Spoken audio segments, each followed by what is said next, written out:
I just kept in my mind like everything's gonna work out and just go for it, like kind of feel the fear, do it anyway kind of mentality. And up until this day, like I just can't believe how well things have worked out for us 5 years later. You just pointed to a really interesting relationship that you have with fear, that you welcomed it, that you wanted to feel more of it. Can you guys tell me more about that relationship to fear? Because I think a lot of people are crippled by fear at different points in their life, and it can be very difficult to overcome. I think it might have been an intuitive thing for us, and we may have not been able to put it into words in the past, but I think through our recent experimentations and studies at our retreats and just these social experiments that we did at work, always just like pushing our own envelopes and like going past what we were exactly comfortable with, whether it was the gig at the time or whether it was like traveling to a foreign country. I kind of learned that focusing more on a sensory level, that being scared or being fearful, it was the same. I felt the same as when I was excited or when I was happy. And when I came to those moments where maybe my mind would kick in, or when my mind continues, if this still happens these days, I'll feel scared or feel frightened. I think our mind originally was used for our survival. It could protect our body. Right.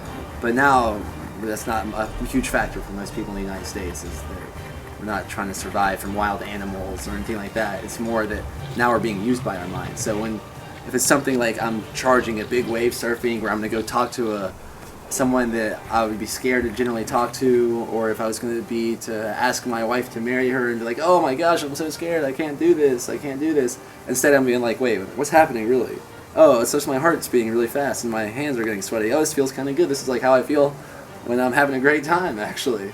So it became like we started chasing our fears in a way. Instead of avoiding them, it was just another way to feel more alive, to get high on life. You just spoke to a very acute sense of awareness. I think a lot of times we feel fear and we don't know what to do with it. We're not even sure the nature of it or what it is, but we resist it.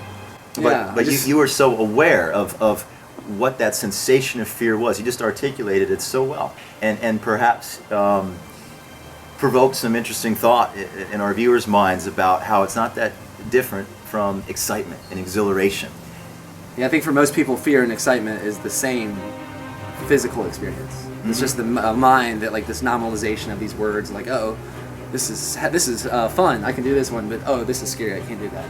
But if you focus on the senses, it's like the same thing, and then you can start pushing outside your comfort zone, where some people say all the growth takes place. I hear such a power there in interpretation. You have an experience, a visceral experience, and how you interpret it, it seems to govern you welcoming fear or asking for more of it rather than running from it and resisting those things that you're afraid of. Tim, is there anything that you'd like to add about your relationship with fear, especially as it relates to your journey over the last 5 years with your brother creating this RawBrahs movement? Well, he said it pretty good, but You want to try to define what happens in that moment when people decide to go for it, follow their dreams. When they hear what their calling is, they decide to move forward and pursue that. The difference between choosing to live your most alive life versus settling for, an existence.